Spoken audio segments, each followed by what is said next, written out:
Ducks fans, are you ready?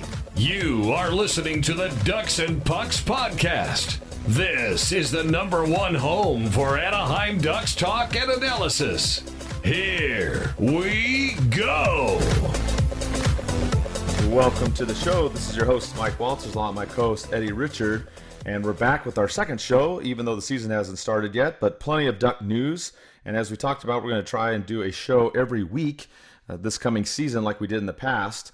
I'll break down a little bit what's going to be on the show. We're going to first talk about the Falk trade again. It came up again in the news as to why he did not come to Anaheim. We'll also talk about in the second segment about Patrik Laine. Finally, that is done and over with. He is not coming to Anaheim as we talked about. And we'll also talk about some other RFAs as well in that segment.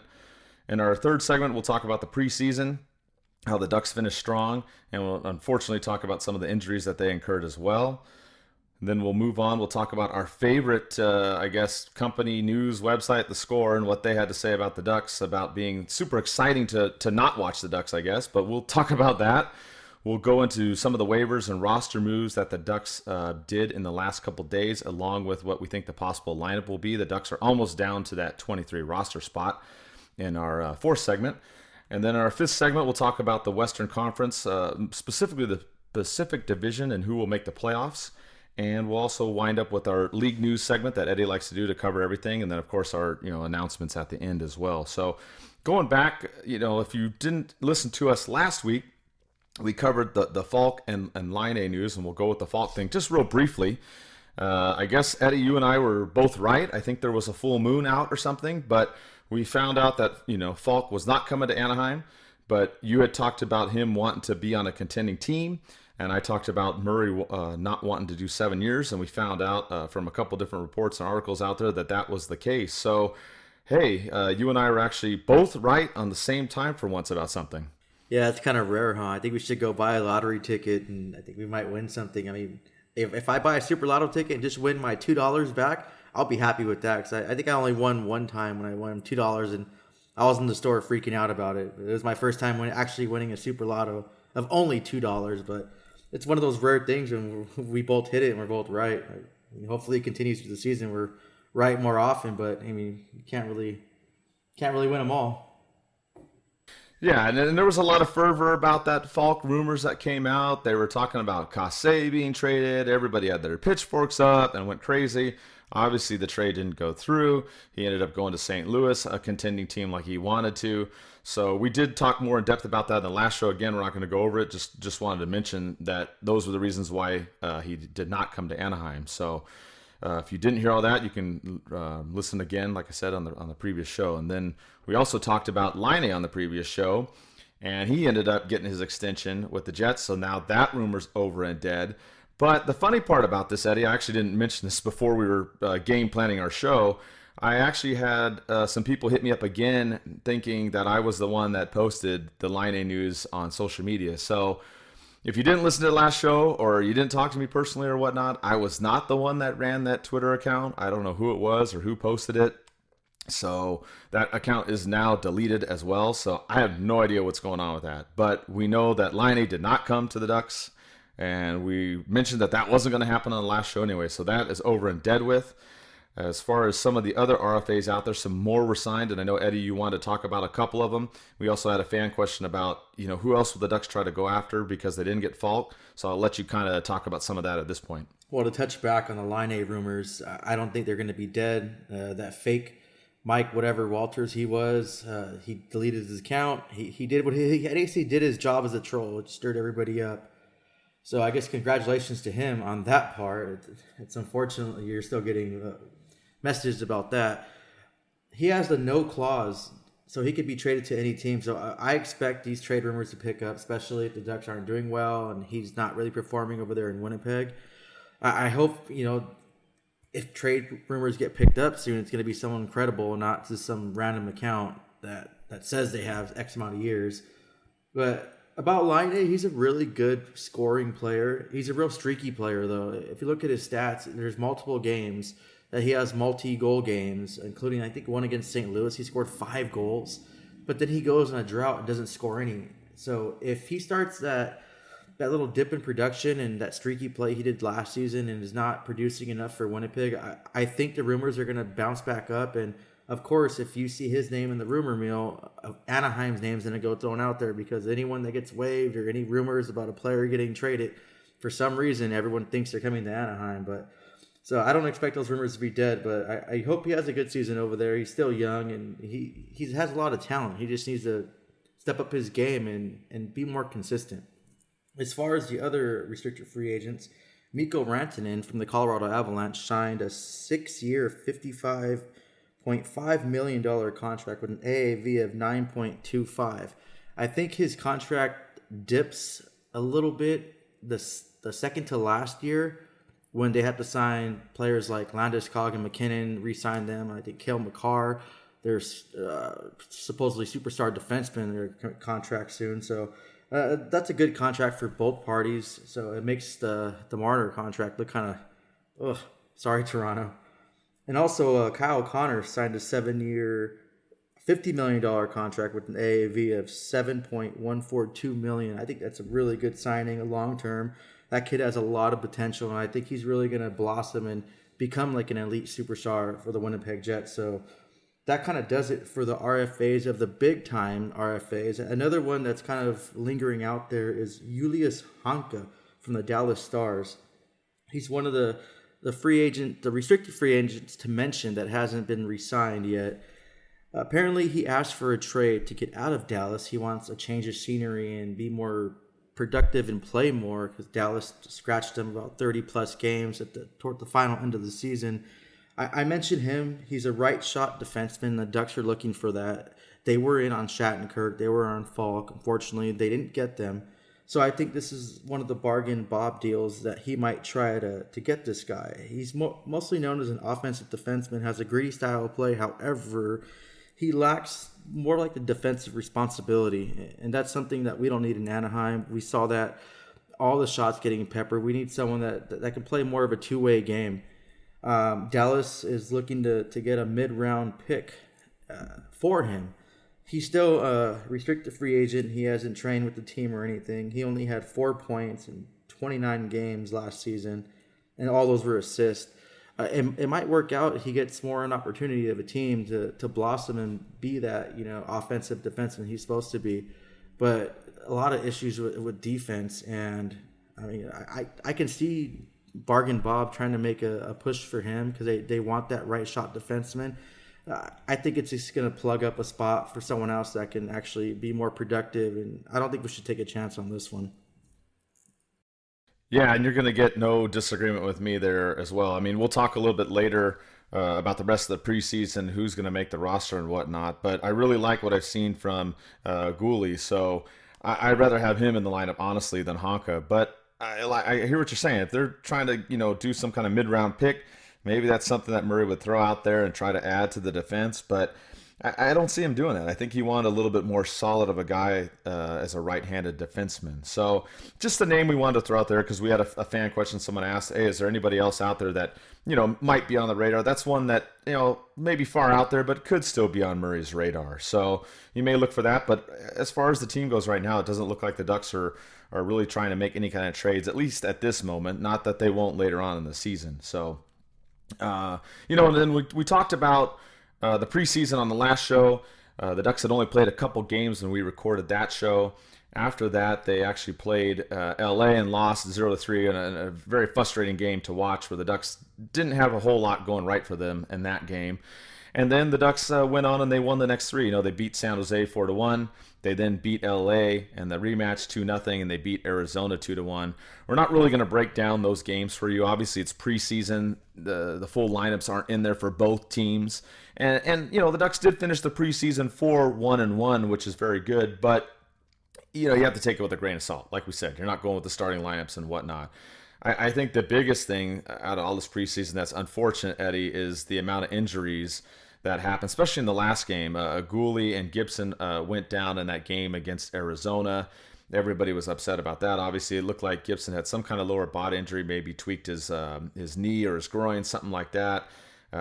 Gooley had a mid-body injury. Not sure if it's that oblique issue that he had from before. And as well, we talked about on the last show, Fowler took a puck in the face, but he is okay. You remember he had that happen to him before last season, which caused him to be out. We know that Steele has a lower body injury, and Casse has been out. He had he took an elbow from Carter in that first game against the Kings in the preseason. They're not saying if it's a concussion or upper body injury or anything. They're kind of keeping it under the wraps, but some concern there, Eddie. A lot of players, unfortunately, were not even into the first game of the season, which is right around the corner this week, and the Ducks sustained injury, especially in the last couple games of the preseason. Yeah, it's something that we're used to now. I mean, it's the third season coming in. I can always say it's a few guys getting injured. We're used to it. Yeah, it still sucks. It's unfortunate. I want the team to be healthy. I want them to have their best players out in the ice. But it doesn't surprise me. I'm not like, oh man, this is happening. I'm just like, I'm used to it. I got over it. The first time, oh, second time, wait, third time, okay, I can deal with it. Hopefully, since they haven't really said anything and haven't really officially announced anything, that all these players will be there and present during opening night and playing, not just present with their suit and tie. Hopefully they're on the ice playing and contributing. But I think Anaheim Ducks fans are used to this, and hopefully we can move forward. And if these injuries do occur and some of these players have to go on IR, I really have confidence that our younger guys can step up. And the ones that were sent down or that haven't been sent down, I think they have a spot for them and they have their chance to shine. So it's kind of I guess the silver lining is we have other players ready to step up and show what they can do, especially not making the team out of training camp. They might have that extra, that spunk to prove everyone wrong and kind of make Dallas kind of question like, hey, maybe I shouldn't have sent this guy down. Maybe I should give him a look. Hey, look how good he's playing these first few games from this injury. So, I mean, that's the only silver lining you could think of it. I really just hope that we see all these players dress up and play come opening night. Yeah, and I mean, there was good news too. We did get news from Elliot Tiefer of the Register that was talking about most of these guys are back on ice for practice this week. So at least none of these guys have sat out, completely. They're still out there doing their thing. There was some concern, though. I know Dan Wood was talking about on the broadcast on Saturday about some of the players may be on the IR. He specifically was talking about Steele and Casse. But then, of course, those practice reports came out and said they were skating. So there's been nothing listed about anybody being on the IR yet. It may be a matter of time, and it may affect how the roster goes, which we'll talk about a little bit later in the show. But it's getting narrowed down. The roster is pretty close to being finished. The team should announce it hopefully soon, as the first game will get underway this Thursday, as you all know, at home at Honda Center. So the Ducks, unfortunately, starting this season out, like we've talked about the last 2 years, with injuries. And another one that came up too, you and I talked about on the last one, Eddie, is the Corey Perry watch. News came out that he's not going to be able to start the season for Dallas. So when he comes to Anaheim in that first game back, it may not be his 1000th game unless he's out for longer and comes back in the second game. I don't know, but unfortunate, that he got traded and now he's not even to start for the Stars either, Eddie. Yeah, that's really unfortunate for him. I was looking forward to seeing Perry play against his former team. The emotions, that 1000th game, him and, man, it's just unfortunate. A freak accident, you call it that. I still wish Perry the most success he can have bouncing back in Dallas, except when he plays the Ducks, of course. But then I wouldn't really get that mad if Corey Perry did score when they came to Honda Center. I think they come in January. We play the Dallas Stars. But it's unfortunate for him. I hope he heals from there. I hope he has a great season with Dallas and really has a bounce back season and gets another contract of a little higher value, whichever team he re-signs with next season, if he even going to play that further. But I wish him the best, and hopefully, I'm not going to say I hope he's injured and so he can play his 1000th game come January, because that's kind of like screwed up. But but yeah, I just wish him the best, and it's one of those things, just be careful when you're walking, I guess. Yeah, it's weird. Sometimes players get injured, in the weird ways when they're not on the ice, sometimes when they're at home. So you have to just watch for it. We'll see what happens with Corey Perry. Hopefully he's back, at least for that first game when the Ducks do host Dallas at Honda Center. And we'll see what happens at that point. Also, like we said, the home opener's coming up. We'll probably find out which players are going to be in or out, and we'll talk a little bit more about that later on in the show as we'll talk about the roster spots for the offense and the defense. Another thing that came up, we talked about the Ducks, and we mentioned on the last show how we were excited because they had a new coach, a lot of young players on this team. You know, we talked about Daddy Getzloff, the veteran leading this team and whatnot. And then this report came out from The Score. They analyzed all the teams in the league, and they talked about who was going to be the most watched, team, or most watchable team, I guess you would say. And you looked at this list, and of course everybody got upset, and I don't blame you. We were baffled too, but they had the Ducks as 31 out of 31, basically last on this. And I'll read what they put on their website or their article, so you guys can all, if you missed it or you don't know what the score is, you're probably not going to want to know what the score is, but this is what they said on their website, quote, "Not even John Gibson's best efforts can make the Ducks watchable, especially after Corey Perry and his occasional antics relocated to Dallas. Anaheim is far and away the least compelling team in the NHL," end quote. So that drew the ire from a lot of you out there on social media, and I don't blame you. And Eddie, I mean, I know we're biased because we're Ducks fans and whatnot. I still think the Ducks, I'm not going to say they're going to be the most interesting team this season to watch, because then that would be completely biased. But they're definitely in the top half of the league, maybe in the top 10. I mean, what do you think? The Score, who are they again? They should probably worry about their own ratings and who wants to read their ridiculous. I don't even know what you want to call that. I really didn't think they were a serious sports information page. Welcome to them. I think they're just. I don't think these people know what they're talking about. I believe that Josh and John were the ones that wrote the article. And I'll call you out by name. You're going to call out my team. I'm going to call you guys out. You should worry about your content and writing a little better and getting fans more, involved in the stuff you write. And you're welcome for the free publicity you're getting from our page for that. But we're not going to let you sit here and bash us and bash the Ducks. We have a lot of great fans. Yeah, we might be a little quiet at Honda Center, but I know a lot of people tune in and watch the games. And I know a lot of people probably scream at their TVs. So we have that fan base. And we're definitely not the last place team. The most unwatchable. I think you're just going. I really don't think both of them don't have no idea what they're talking about as far as the standings, because I think they just list off of what NHL Network or what teams are trending. They have Tampa Bay, Colorado, and the Maple Leafs as their top three. To round it off, they have San Jose at 4 and the Blackhawks at 5. The Blackhawks being up there, I can understand. I know their fan base has been great since they won the 3 Cups, and they're hardcore fans from the 3 Cups. But there's a lot of fans that still stick with that team. But to be ranked 31, I mean, come on, we're lower than the Kings. I don't know. Just you're welcome for us actually mentioning your little whatever you call it over there on this show. But you guys are just crazy. You guys should probably watch some more games instead of just going off of what NHL Network says of the top teams or whatever.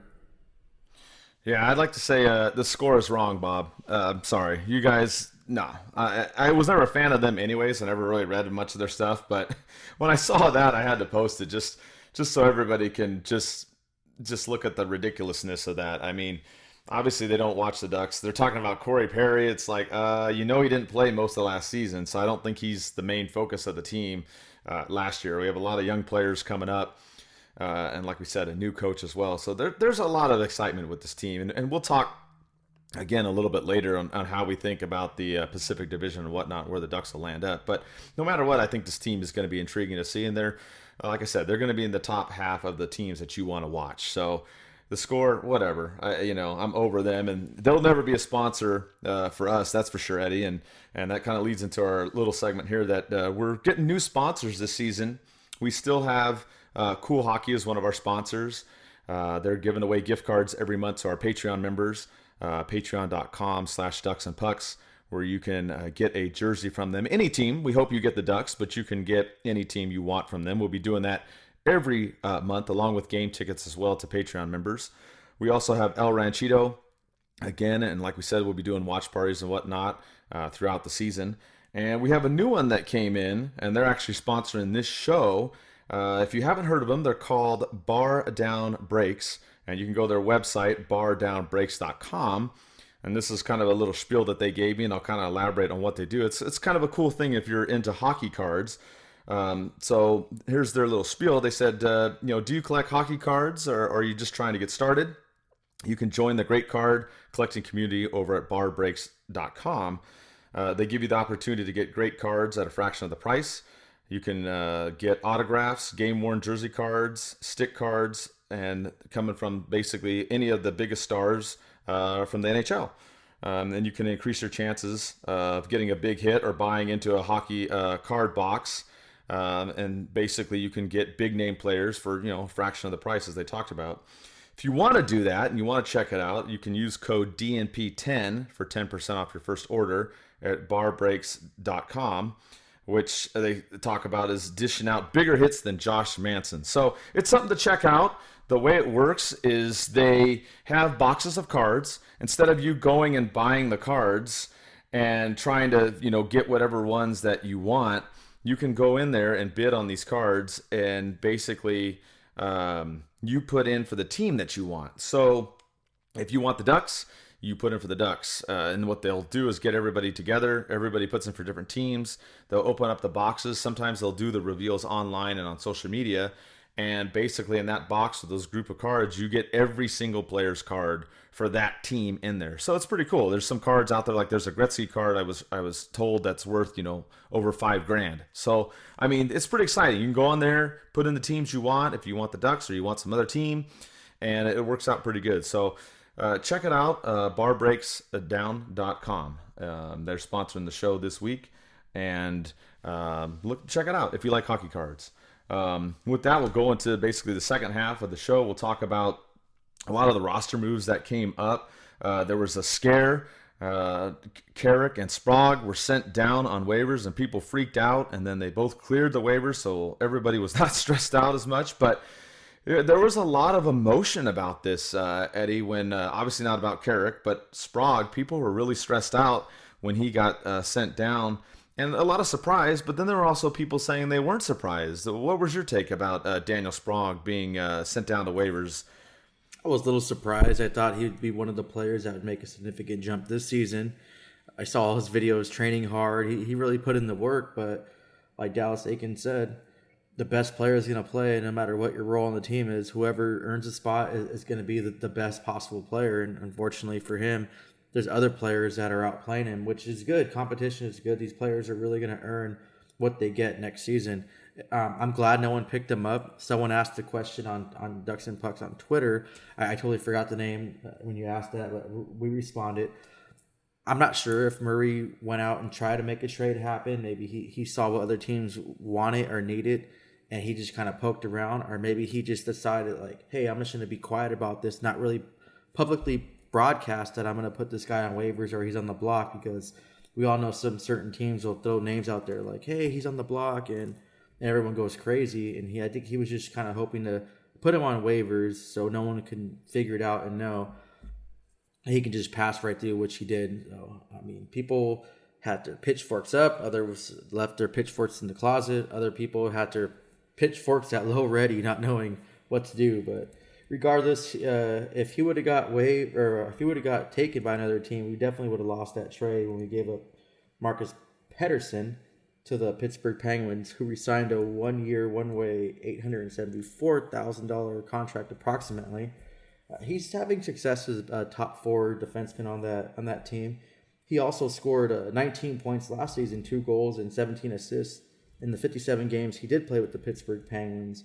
As well as Sprong, this season played 47 games with the Anaheim Ducks, scored 14 goals, 5 assists, and 19 points. So hopefully with Sprong, I'm not sure what the deal was with that, but he didn't get picked up by a team, whether he starts off in San Diego or he stays up with the Ducks. I really hope that lights fire under his ass, and he probably came to camp playing 105%, but maybe you have to crank that up, and if it's possible, play 115% to make this team, especially under this new coach.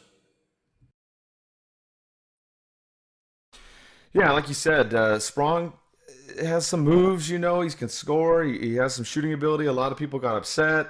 Like we said, the pitchforks are down now. I think some of it may be that, he doesn't have as much of a defensive two-way game. Maybe that's why some people were like, you could send him down or whatever. I was just a little surprised because when the Kassé news came out about him being hurt possibly, and then Sprong getting sent down, I was just kind of a little bit shocked about that. But then they said Kassé was able to practice, so his status is kind of up in the air. It was interesting. I guess a calculated move by Murray, and it did pay off because he did clear waivers, so we can all take a deep breath and not worry about it anymore, thank God. But yeah, that caused a lot of stress, I know, for a lot of you out there that night leading into the next morning of today when we recorded and found out that he did, in fact, make it. So with that, I mean, the Ducks did also make one other move. It actually, forgot to mention, it kind of leads into a fan question we had from last week about the ECHL. You know, the Ducks used to have the Utah Grizzlies as their ECHL team. They do not have one this season. So what the Ducks are going to do is if they're going to send anybody into that league, they're going to send them to whatever team can take them. So they sent Roman Durney to Norfolk ECHL team. You remember that the Ducks used to have them as a minor league team in the past, but they're not affiliated with the Ducks. Like I said, any ECHL team is just really finding a roster spot for the Ducks. So they did move him down there. Someone asked about that. I don't know if the Ducks will get another ECHL team, but they don't have one as of now. So that was a little minor move that was made. But with that, the Ducks sent some more players down. We saw some of them play, like Sherwood in the goals game against the Reign at Honda Center. So we're looking at this lineup, and you got to get it down to 23 players. And it's almost there, Eddie. I mean, if we look at the names on this list, and I'll kind of go in reverse order this time. We know in the goalie position that there's Gibson and Miller. You look at the defense, as we talked about before, Lindholm, Manson, Fowler, Gooley, Larson, Delzato, and then Holzer is the seventh, which they could send down or keep. And then it just gets more interesting in the forward situation. You have to send most likely somebody down out of here unless you send, like we said, Holzer down. But of the forwards that you have left, you have Ritchie, Getzlaff, Kassé, Raquel, Steele, Silverberg, Comtois, who we did find out from TVA Sports is making the roster. They put that out today. Henrique, Terry, yes. Henrique, Terry, Jones, Shore, Grant, and then probably the three that are most likely on the block: Rowney, Delorier, and Lundstrom. That's kind of the ones I'm thinking. I don't know what your take is, Eddie. I mean, I'm glad Comtois got up there. I still think Jones does make it too, but I really think it's down to those other three. I think Rowney, Delorier, and Lundstrom. Unless, of course, like we said, Steele and Kassé, they mentioned having some injuries. If one of them maybe does get put on the IR, then they keep them all up. That could be an option too.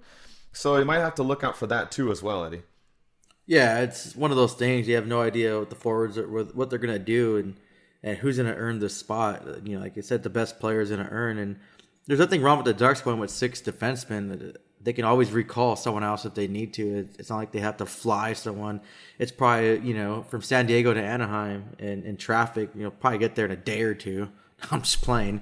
maybe 2 to 3 hours to get someone up. And hopefully in San Diego, they're running the similar system as what they're running with the Ducks. So it's not going to be that much of a transition, especially like a player like Holzer. Holzer knows his role, and he can adapt to different situations. He was up and down, and he knows how to play in San Diego in their style. He knew how to play with the Ducks in their style. So someone like that, we can rely on if we need that extra defenseman. If unfortunately we get an injury, there's nothing wrong with keeping in extra forwards and seeing who really pans out and seeing who can really make that extra jump and really impress the coaching staff. It's going to be interesting to see. But I think whoever makes the opening night roster, whoever stays up with the team, it really earned a spot, especially this year's camp, which it was closed to the public. But I really think that our new coach is really putting his foot down and doesn't really care about your status in the team. He just really wants you to thrive and succeed. Yeah, exactly. I mean, I'm happy. The Comtois news made me really happy because you and I talked about the possible lineup back on the last show last week, and now it's gotten a little bit more clarity, and we had Comtois in the lineup, so it was good to see him on there. making it, at least officially by TVA Sports, like we said. So I still think it comes down to some of those other forwards, but we'll see. If someone does get put on the IR, like Dan Wood had suggested might happen, that could change things a little bit. But at least there's some clarity there. Obviously, the team will announce it sometime. Hopefully you listen to this podcast before they do, but they should announce it hopefully before the home opener on Thursday.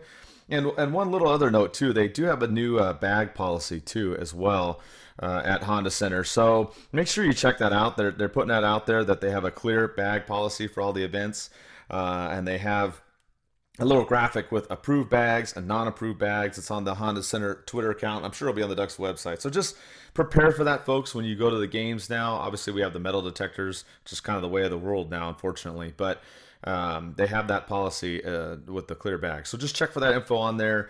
Hopefully bring one in so you don't hold up the line, right, Eddie? Oh yeah, I mean it's really unfortunate that we have to, do that situation, but it's life and it's reality now, and you know what, whatever keeps people safe, I don't mind waiting that extra few minutes to get into the rink. It's crazy. A story, when I first got stationed in Colorado, I went to my first Avalanche game, and they didn't have any metal detectors, or they weren't really wanting people. I accidentally, because I have my CCW permit, and for those who know, in Colorado, you're allowed to carry a firearm in your pocket as long as you get a concealed carry permit, which is kind of easy to get as long as you're, don't have any felonies, domestic violence, things like that. You're not like mental, things like that. So you can get that. So I forgot I had my firearm. We're running late. I went to the rink. I go to order my beer. I go sit down, and there's a firearm in my pocket. I realize, I'm like, holy crap, I brought a gun into a stadium. So at that time, I had one of my buddies. He was my designated driver because I had to drive there, and he was going to drive back. I had him, I had to, bribe him at least like $15 to go walk my firearm back to the car and put it in there. It's just crazy how, just thinking now that someone back then, before it got crazy, and this was after the Aurora shooting in Colorado, where I was able to just bring a gun in the stadium. It was nuts. So it's unfortunate, it's inconvenient, but it's going to keep everyone safe. You shouldn't have to worry about being hurt watching a hockey game. But like you said, Mike, it's one of those unfortunate things. On the flip side, for the positive things, changes at Honda Center, I did go to the Kings game, the preseason game they had when the Ducks won. It was a better win because I went with two Kings fans, so I got to talk shit all the way, driving back home.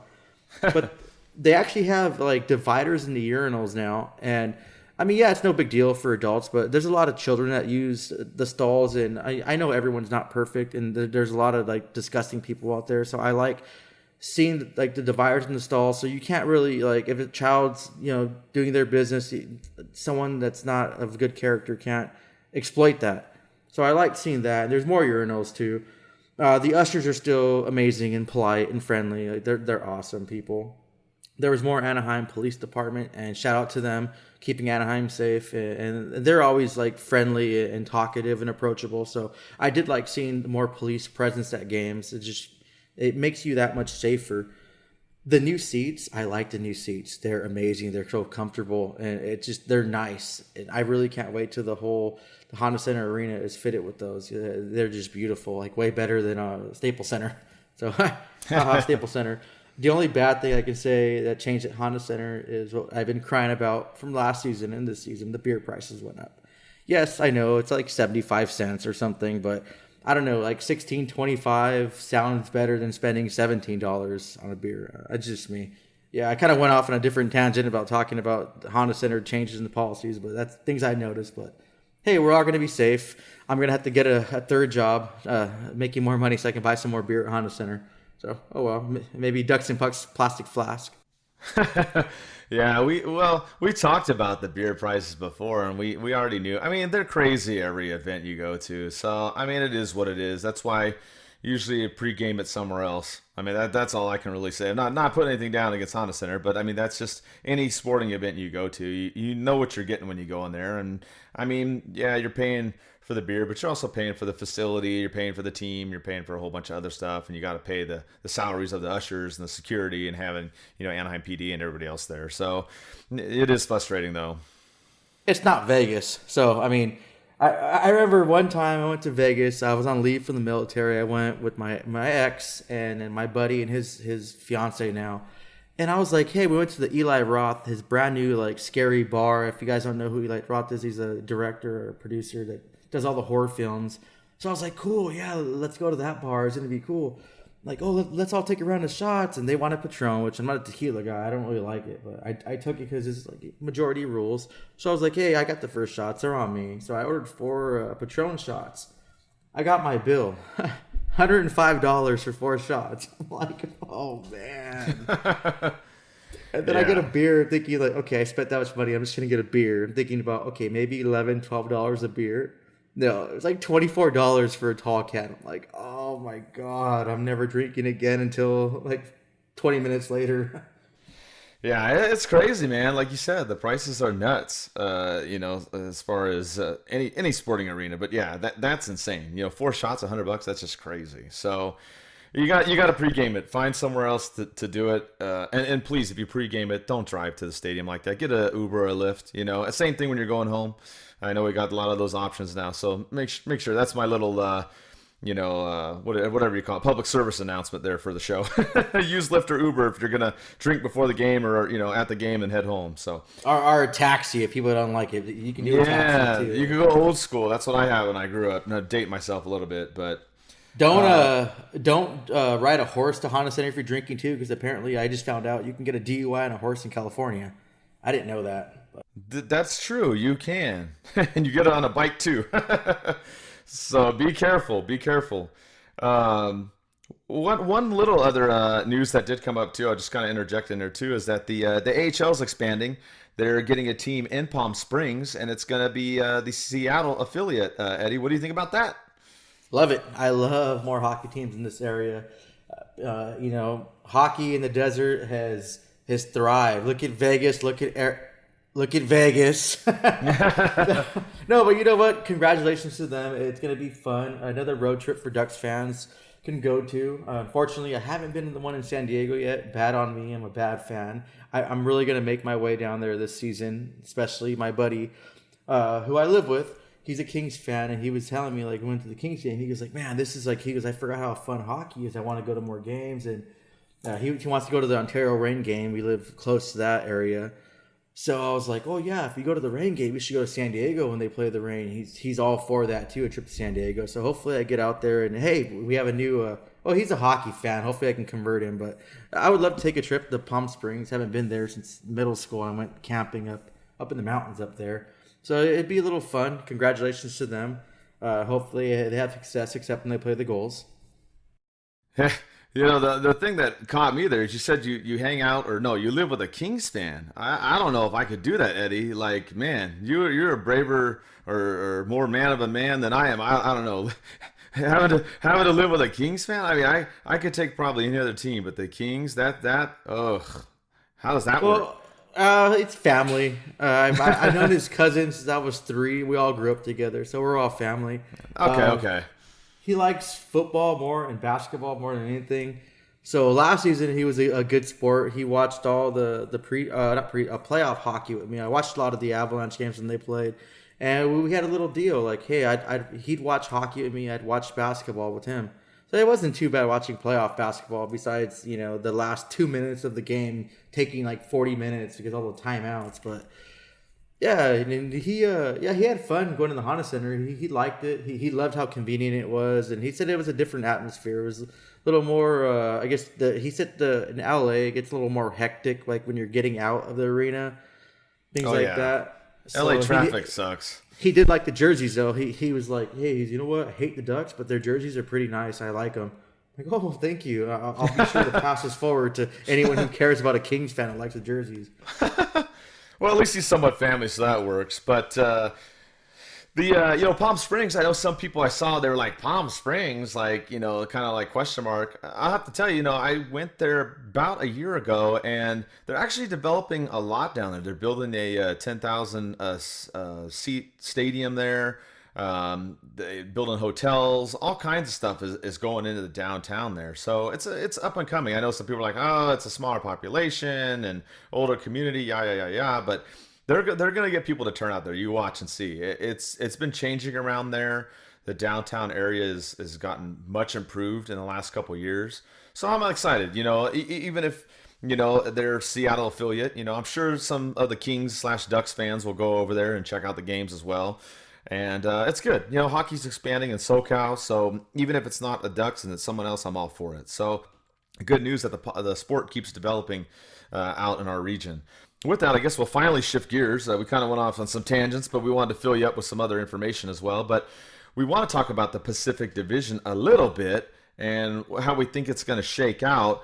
Last season, the way that the standings went, and then I'll have Eddie kind of break it down what he thinks, and I'll fill in. But last season, just so you remember, or you don't want to remember, but Calgary won the division. Then they were followed by San Jose and Vegas. Those three made the playoffs.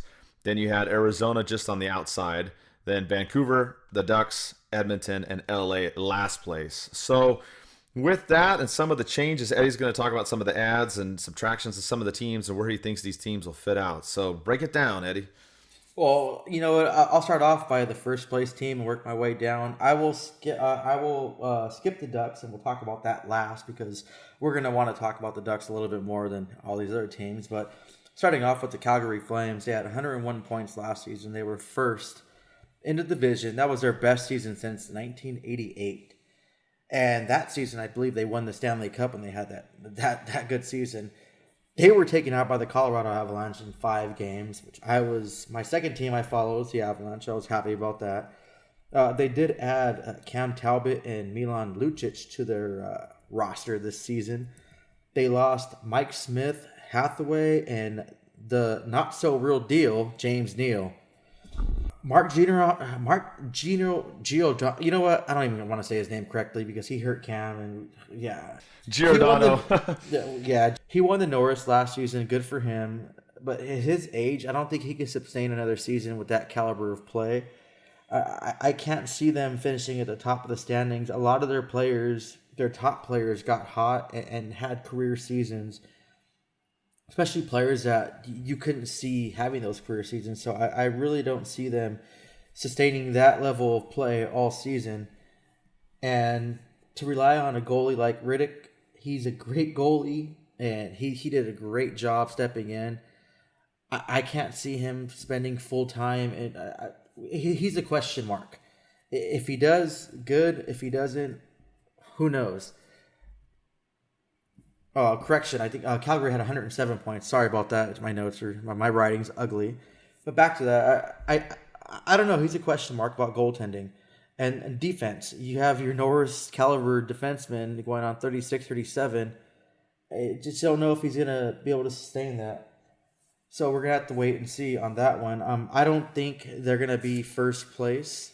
And we'll go ahead and do our predictions after we cover the whole Pacific Division standings. And we'll go ahead and let you know our predictions for next season. But yeah, I mean, that's my take so far on the Calgary Flames. Yeah, I mean, looking at this division, looking at these teams, I think Calgary's still going to be up there. You made some good points. I think they may not be first, but I still see them in the mix in the top 3. I also see San Jose and Vegas still up there. As the teams battling it out for the playoffs. And then, the teams that are kind of at the bottom, Vancouver, Edmonton, and LA, those are the ones I see still hanging out down there. I don't know if LA is going to be last. I think they might be a little bit better. And in the middle, I think the big part, we'll talk about the Ducks, kind of last or the most, but I think Arizona and Anaheim will be kind of those ones, Eddie, that are on the bubble. They might either just make the playoffs or just miss the playoffs. That's kind of how I'm looking at with the whole division. But I'm with you. I don't think Calgary was the first. I don't see them being first, maybe second or third this season. Oh yeah, it's gonna be crazy. So San Jose last season, they were second. So, like you said, Calgary is just a question mark right now. The number 2 team, the San Jose Sharks, had 101 points last season. They made the playoffs. Who they added, let's skip that because I want to go who they subtracted. Pavelski, Donskoy, Nyquist, Braun.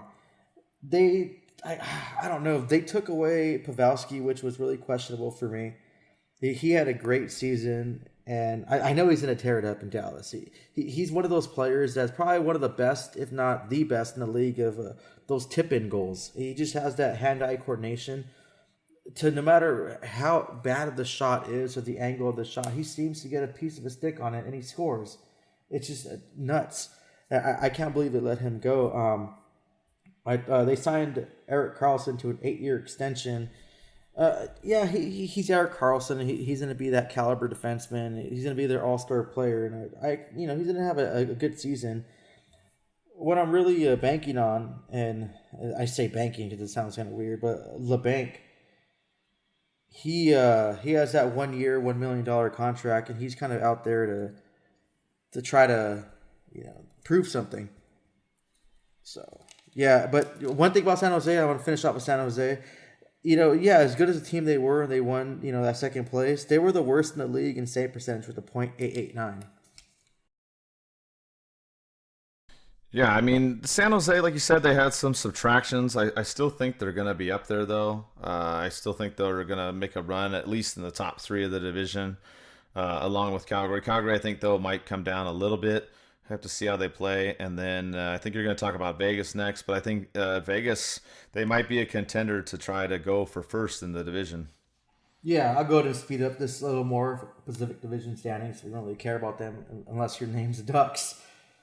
So, they blew that 3-1 series lead and gave up those goals. You guys all know what happened. They didn't really add anyone of significance to their roster. They minus the Miller, Belmore, and Gusev. They all are subtracted from their roster. They're just going to go on with the roster they have, which they don't have that bad of a roster. They have Pacioretty, they have Stastny, they have Carlson, Stone. He's a good player too. They're going to be a playoff contending team, but I can see them slip down, a little bit. Their goalie situation of Marc-Andre Fleury, if he's going to, it's his age, is he going to be that same caliber goalie they need? And Subban, Subban's a great backup goalie, but I think he needs to start filling in that caliber goalie, that first starting role, especially when Flower decides to retire. So with Vegas, we're on to who was fourth? It's the Coyotes. Coyotes are really, really team that you're going to be looking to watch out for. They added Phil the Thrill Kessel, him and his hot dog or hamburgers, whatever he likes. His weird haircut, I like him, but he's cool. I love him. He's one of those players that you just wow. But yeah, he's an offensive threat, and he has consistency, and that's what they need. That they need that consistency in scoring. They need players to build off that, him to make the other players around him better, and I think he's going to bring that. They also brought in Carl Soderberg from the Colorado Avalanche, and he can play a second line center. He can go on the wing in the second line. He can also be one of those little silent players to go on the third line, a shutdown third line, and he can play on the penalty kill. I mean, he had a great season last season in Colorado. I wouldn't sleep on him. They did lose Gachaliuk in panic this season.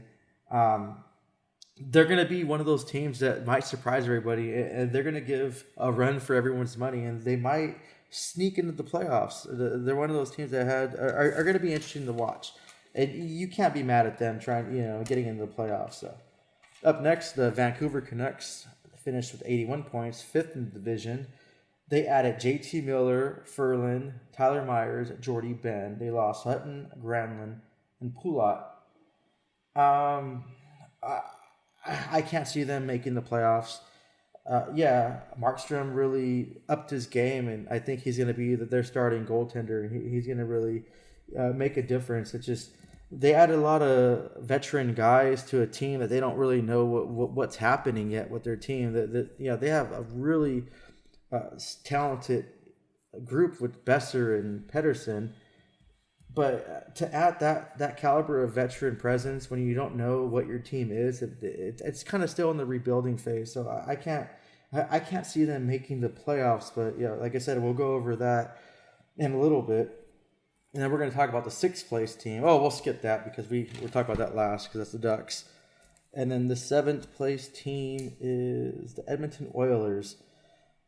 This team has Connor McDavid and Draisaitl. Those two are so fun to watch. They added Mike Smith, Granlund, James Neal, and Yurko from Detroit Red Wings. It's just they lost Sakura, Ryder, Lucic, Ratty. Lucic is one of those players that just didn't fit in over there. I mean, he had one great season. I think he's going to spark up with the Flames, and he's going to add to their grit and toughness over there. So it's kind of sucks to see him go with players like Kachuk, and they also added Redondo, I think they added another grinding player. So they're going to be a tough team to play with a lot of skill. But they finished in 7th in the division with 79 points. They have Tippett as coach now. He's more of a defensive style of coach. I don't know if that's going to work with their style of play. So I don't really see them going, that much further.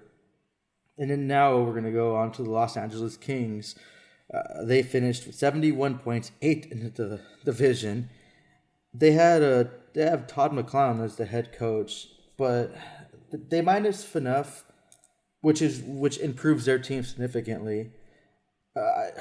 I can't see them really doing anything. They signed Kovalchuk to this big contract and expected him to be the Kovalchuk before he left to Russia, but he wasn't. Age catches up to us all. You can't get better while you age. Some people can sustain it, but you can't improve. I think they asked, a little bit, or expected too much of him. And then Jonathan Quick is one of those players that I think he's still on the block. I think the Kings are still in rebuild mode.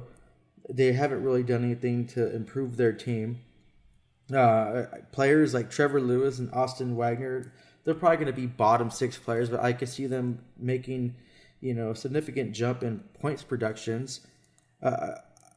I'll be surprised if Quick's still on the Kings come trade deadline this upcoming season, because I think it's just going to go downhill from there. And I really think they need to bank on getting some draft picks and rebuilding their team. Which, I'm glad the Kings are on the bottom, but it kind of sucks because I like that competitive of the Ducks and Kings. And I always want the Ducks to be a little bit better, but the Kings are bad. And then now I'll jump to, and we'll talk about this, the Ducks. Ducks had 80 points last season, finished 6th in the division. You want to start off with the Ducks, Mike? No, you go ahead and talk about it, and then I'm just going to give a little overview of the division at the end. Oh, okay, cool. Yeah, because I thought my voice was getting annoying, but okay, here we go. They did lose Perry, which is, it's significant because he's a cornerstone franchise player. They did get a new coach in Stolars. I throw Stolars out there because Gibson has injury-prone problems, and I don't think there's a full season where we had Gibson play without being injured. And then Ryan Miller's up there in age, and we can't expect him to be the Buffalo Sabres Ryan Miller and expect him to handle a full-time goalie responsibility. I think he's going to be a great addition as a third goalie, and he might get a few games and win a few games for us and have that I guess stability as our quote-unquote wall and net. Kessler and Eves, they didn't really do much significantly last season, so I don't think losing them is really going to be a big blow to the team. Kessler's grittiness and the old Kessler, it'd have been a huge loss. And just with Eves too, when Eves first got traded to the Anaheim Ducks, he had instant chemistry, and I would love to see him, if he was healthy, what he could have done with the Ducks, and I guarantee our production and goals would have been up. Same with Kessler, but I mean, the Ducks are going to rely on what our coach said. The best players are going to play, and it seems like our youth players are making that step. And you mentioned Comtois, and I'm like advocating of him. But trust me, he doesn't pay me at all. I just love his style of play. A player that has that skill and could be that physical. It's a perfect, that old school mentality with a new school flair. I want to call it. Mike, if you want to just chime in right here, then I'll go ahead and give my prediction for the Western Conference, the playoffs, and then you can give yours. Yep, sounds good. Basically, what you said, I just feel the same. I think the Ducks and Arizona are the two teams that'll probably be the most exciting to watch in the Pacific Division. Like you talked about, they're both very young.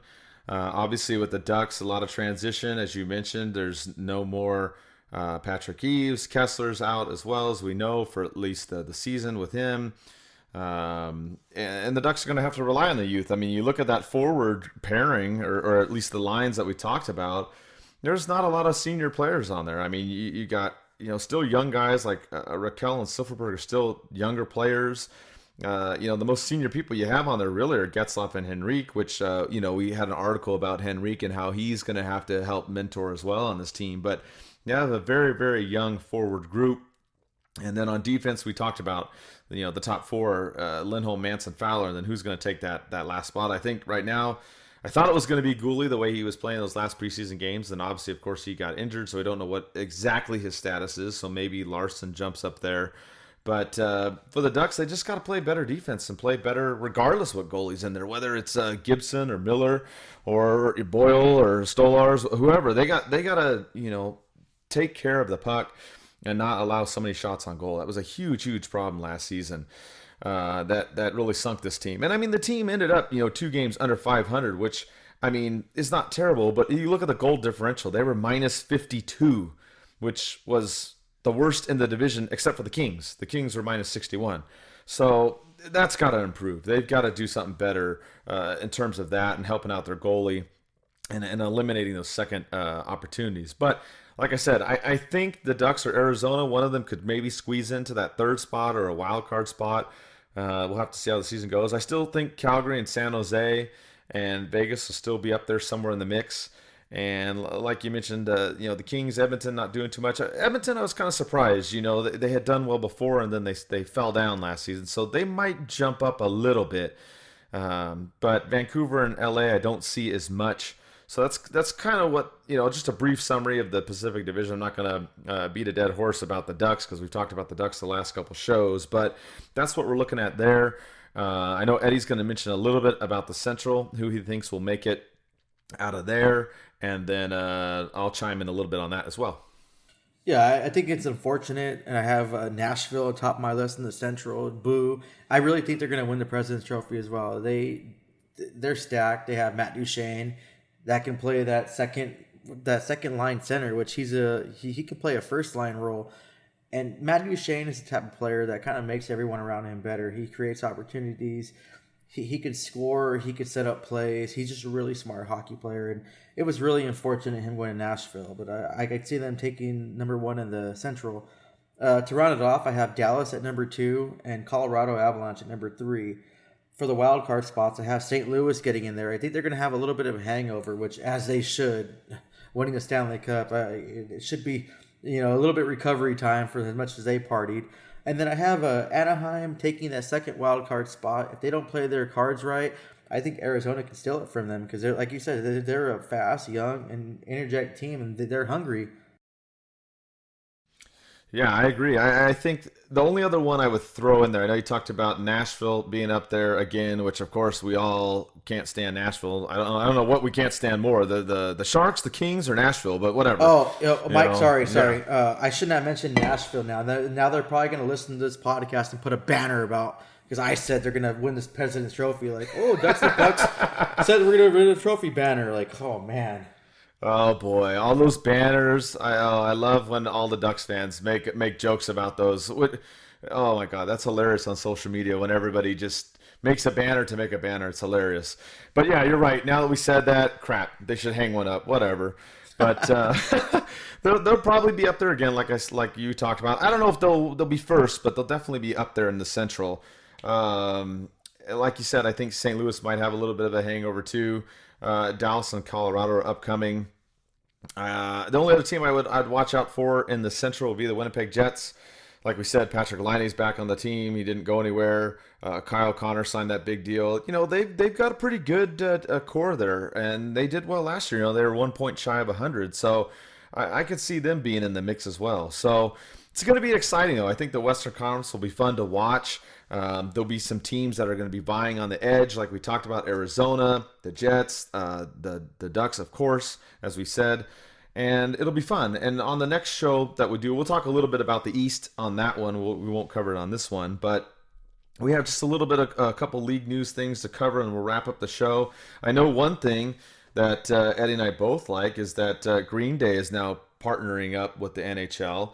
What did you think about that, Eddie, and some other league news? their new song, a preview of it. A 2-year promotional deal with Green Day.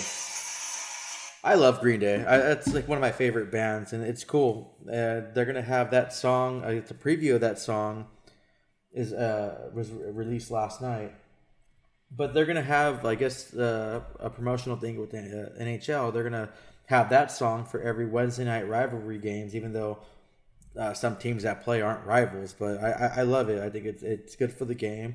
More high profile bands are really getting into hockey, so that's great. I can always, kudos to that. As far as other league news, go ahead, Mike. No, go ahead. You're good. Oh, as far as other league news, we have Evander Kane was suspended 3 games without pay for abuse of an NHL official.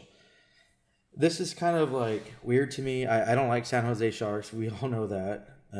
As far as Mike doesn't like him either. I mean, many Ducks fans don't like him. But I think the real blame is to the linesman. Evander Kane was about to get his ass kicked from Ellengard from the Vegas Golden Knights, and he just kind of stepped in. And like, if both guys are both adults, they're willing to go and drop the gloves. I mean, lucky for Kane, he didn't, because he would have got rocked. But I think the linesman is kind of the more to blame here. Yeah, Evander Kane went to slash the other player, accidentally, inadvertently slashed the linesman. We can't fault him for that. I mean, Vermette did a lot worse when he intentionally hit the back of the referee to get his attention. I mean, we can't just play favorites because we're Ducks fans. We got to look at this, as it is. I think the referees and the linesmen, I think they're overstepping boundaries. And I know it's coming down from the NHL, trying to reduce fighting. I think they're like, I'm saying this again, they're ruining the sport and the integrity of the game. And it's only a matter of time in a few years where they're going to just ban fighting. And I think, I don't know if I can be a fan anymore if they're going to screw up the game like that. I mean, a 3-game suspension is, that's doable. He did make contact with the referee after the referee knocked him down. Regardless, you don't hit an official, you don't abuse him, as so the rule is called. So he is suspended 3 games. Another interesting thing, Josh Hosang of the New York Islanders was on waivers. This kid, I've heard from numerous Islanders fans, he's such an amazing player.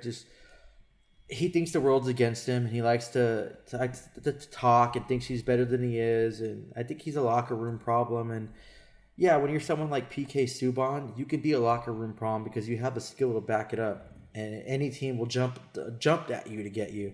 He still, hasn't really broke out and made a consistency in the NHL. And I think he'd have a lot more success if he just shut the hell up and played hockey. That's my thing of it.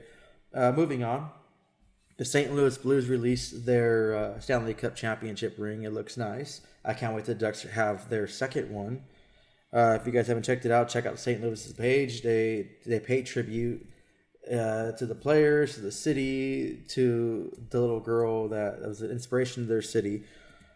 The Senators, Scott Sobran, the one that Austin Matthews looked at his back jersey, like asking, like trolling him, like, who are you? He's making his NHL debut at age 27 against the Toronto Maple Leafs. So congratulations to him. I think, at his age, being a rookie, he's not technically a rookie. He won't be considered a rookie, but he is. So I wish him the best of luck with the Senators. Speaking of Austin Matthews, he had a drunk incident happen in July where him and his friends thought it'd be funny to try to open a door of a female security guard's car. And then he goes and pulls down his pants. Not like exposing himself. He had underwear on, but he still pulled down his pants and touched his buttocks.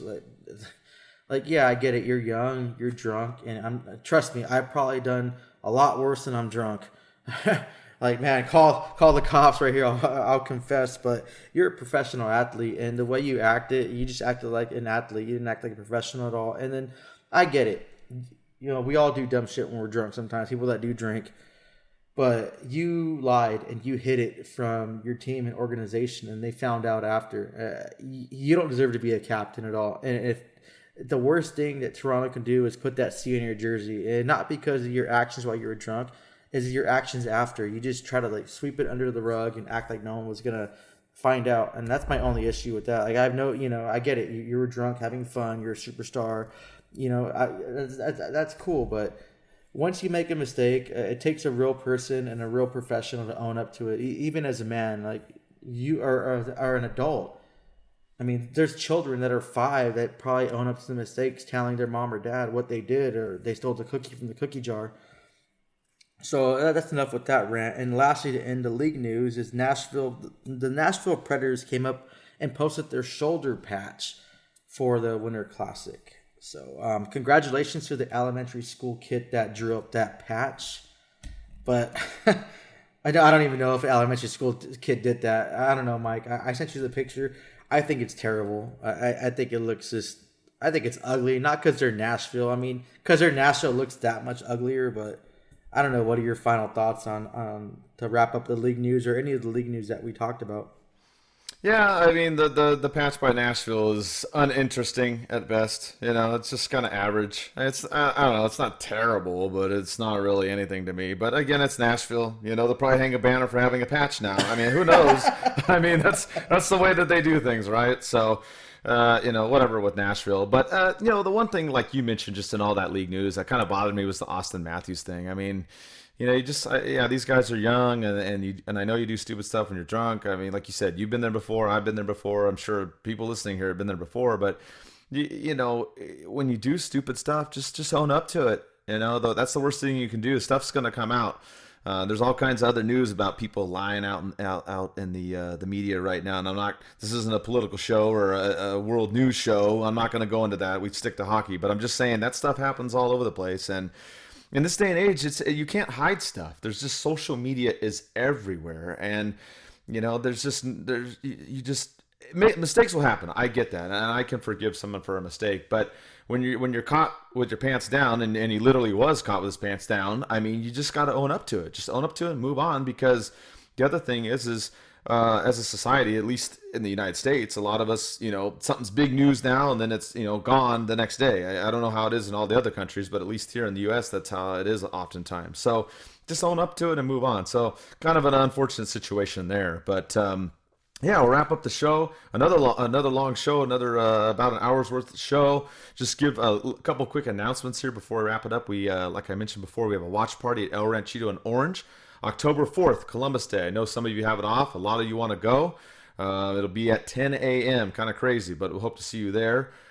We do have sponsors like we talked about. Cool Hockey is back this season. If you want to join patreon.com, you can get a gift card or win game tickets as well. Those are some things we're offering up on there. As well as some Ducks and Pucks gear. Give away shirts on there too, depending on what you sign up for. We also have our new sponsors who mentioned earlier. If you're into hockey cards, check out bardownbreaks.com. And also check out On the Volley. They're the ones that do our current t-shirts. You can check them out at bit.ly/DNP gear. So make sure you check out all that stuff. Like I said, I'll keep doing the show most likely once a week, depending on how the news pans out. And with that, let's hope the Ducks win the home opener, and let's go Ducks.